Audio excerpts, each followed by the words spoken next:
अस्सलाम वालेकुम दोस्तों, आज का जो हमारा टॉपिक है वो होगा लेफ्ट एंड राइट विंग।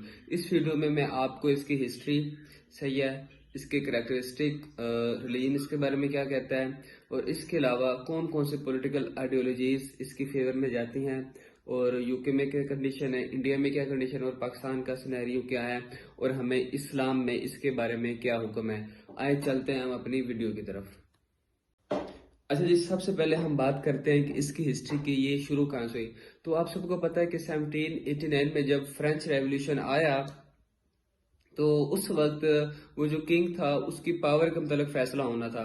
तो जब वो नेशनल असेंबली में इस मामले के मुतालिक मीटिंग हुई, तो जो किंग के जो राइट में बैठे थे वो राइट विंग वाले खिलाए बाद में जाके, और जो लेफ्ट में बैठे थे वो लेफ्ट विंग वाले खिलाए। जो लेफ्ट विंग वाले थे वो जरा प्रोग्रेसिव थे और वो रिफॉर्म चाहते थे कि किंग की पावर को डिक्रीज किया जाए और असेंबली जो नेशनल असेंबली उसकी पावर को डिक्रीज किया जाए।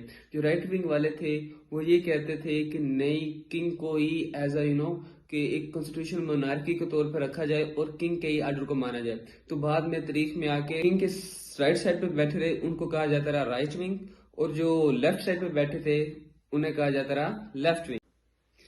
अब हम अगर मार्केट की बात करें तो लेफ्ट विंग वाले कहते हैं कि जो मार्केट है उसमें गवर्नमेंट की इंटरवेंशन नेसेसरी है, और गवर्नमेंट ही रिडिस्ट्रीब्यूशन करेगी जितने भी सोर्सेज हैं सबको। लाइक आप इससे यूँ समझ लें, गवर्नमेंट टैक्स इम्पोज करेगी सब कैपिटलिस्ट पर। अब जो राइट विंग वाले कहते हैं नहीं, वो कहते हैं एक फ्री इकानमी होगी, ठीक है, जिसमें गवर्नमेंट कोई इंटरवेंशन भी नहीं होगी और इकानमी खुद ब खुद ग्रो करके मतलब आप ही बैलेंस में आ जाएगी, जैसे कि एडम स्मिथ ने कहा होगा कि क्लासिकल इकानमी का कंसेप्ट। अब अगर इन दोनों चीजों को मैं एक सेंटेंस में बयान करूं तो मैं आपसे ये कह सकता हूं कि जो लेफ्ट विंग वाले हैं वो लिबरल हैं। लिबरल पार्टीज या लिबरल जो भी शख्स हैं आप उसको कह सकते हैं ये लेफ्ट विंग का है। जो कंजर्वेटिव माइंड का है और कंजर्वेटिव पार्टी से बिलोंग करता है हम इसको कहते हैं कि ये राइट विंग का है। अब इन दोनों के करेक्टरिस्टिक क्या हैं? लेफ्ट इंक्लूड करता है राइट्स, लेफ्ट इंक्लूड करता है प्रोग्रेस, फ्रीडम, इक्वेलिटी, रिफॉर्म। ठीक है, जो राइट है, राइट विंग वाले वो क्या शामिल करते हैं अपने करेक्टर्स में? वो ये बात कहते हैं कि अगर मैं लेफ्ट विंग और राइट विंग की आपको एक आम सी एग्जांपल दूं तो आप यूं समझ लीजिए कि आपके दादा अबू का एक घर है, तो ठीक है, तो अब वक्त भी गुजरता जा रहा है और उसकी हालत भी खराब हो रही है। तो आप कहते हैं कि यार अब इसको बनाना चाहिए क्योंकि जो जदीद दौर की ज़रूरियात हैं, सही है, स्टोरी होनी चाहिए, ठीक है, इस कलर का पेंट होना चाहिए। तो जो कि आप या आपके घर के अफराद में जो शख्स ये नजरिया रखता है वो होगा लेफ्ट विंग का, क्योंकि वो रिफॉर्म चाहता है, तरक्की चाहता है।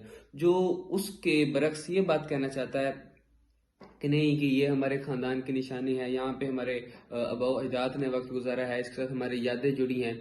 तो इस किस्म के मतलब ट्रेडिशनल व्यूज रखने वाला जो शख्स होता है हम उसको कहते हैं कि ये राइट विंग का है। उम्मीद है आपको इस कॉमन कंसेप्ट समझ आ जाए। जो राइट विंग वाले हैं, राइट विंग वाले ये इंक्लूड करते हैं authority, hierarchy, order, duty, traditions, custom, social norms और नेशनलिज्म के फलसफे को मानते हैं। अच्छा, अब अगर हम ये तो मैंने इसको आपको ब्रीफली डिस्क्राइब कर दिया। अगर हम यूके की बात करें तो यूके में कौन सी पार्टी है जो लेफ्ट विंग की और राइट विंग की? आपको पता है जो लिबरल पार्टी है वो है लेफ्ट विंग की, और जो कंजर्वेटिव पार्टी है वो राइट विंग की है। अगर हम इंडिया की बात करें तो इंडिया में जो हमें बीजेपी मिलती है, बीजेपी की जो उनके जो अगर हम पास एक्ट्स देखें तो हमें ये मालूम होता है कि वो राइट विंग की है। और जो अगर हम कांग्रेस को देखें, कांग्रेस हमें लेफ्ट विंग की लगती है, और ये 100% यही माना जाता है कि जो कांग्रेस है वो लेफ्ट विंग की है, उनकी जो मेजोरिटी एंकर्स और स्कॉलर्स के व्यू के मुताबिक और उनके एक्ट्स के मुताबिक। अगर हम पाकिस्तान की दोस्तों बात करें तो पाकिस्तान का निज़ाम ही बिल्कुल अजीब है। पाकिस्तान में एक ऐसा समझ लें कि बनाना डेमोक्रेसी है, कोई समझ नहीं है, सेपरेशन ऑफ पावर का कंसेप्ट प्रॉपर नहीं है। तो पाकिस्तान में एक यही कंफ्यूजन है कि कौन सी पॉलिटिकल पार्टी किस आइडियोलॉजी की है और किस लेफ्ट और राइट विंग को प्रमोट करते हैं। क्योंकि देखिए हमारे जो सियासतदान हैं वो इलेक्शन आने पर अपने मफादात को आगे कर देते हैं, ठीक है, और कुछ नारे और वादे कर देते हैं, लेकिन जब वो अपने पावर में आ जाते हैं तो वो फिर दोबारा अपना कंजर्वेटिव जिन बना लेते हैं। तो दोस्तों ये थी आज की वीडियो, और लास्ट में मैं इसको जरा जो इस्लाम का सिस्टम है वो कुछ चीजें वहां से लेता है और कुछ चीजें वहां से लेता है, मतलब एक दरमियान में आ जाता है। तो इसमें हमारे जो सुन्नी स्कूल ऑफ थॉट है, शिया हैं, देवबंदी हैं, उनके भी कुछ उलमा कराम वो जो है वो लेफ्ट विंग के हैं, कुछ राइट विंग के हैं। अब जो हमारा देवबंदी फिरका है, इसमें जो हमारे हैं अशरफ अली थानवी साहब, वो राइट विंग के हैं, और एक दो और जो उलमा है वो लेफ्ट विंग के हैं। इसमें हम जो इलामा इकबाल साहब की जो बुक है construction of religious thoughts, sorry Islamic thoughts, उसमें भी वो इज्तिहाद की नेसेसिटी के बारे में बताते हैं और मुसलमानों की कहते हैं कि आप प्रोग्रेसिव हो, अपने आप में रिफॉर्म्स लेके आए। तो इसमें मेरा मानना ये है कि आप with in the limits, with in the morality, with in the social norms, आप एक ऐसा प्रॉपर वे निकालें कि आप प्रोग्रेसिव भी हों और कंजर्वेटिव के धब्बे से निकल के आप जो मॉडर्न जरूरियात आपको पेश आ रही हैं उसके लिए कोई हल निकालें। ठीक है, तो दोस्तों आज की ये वीडियो थी मुख्तसरन, उम्मीद है आप सब लोगों को पसंद आई होगी। इसको लाइक, सब्सक्राइब और शेयर जरूर करें। Thank you.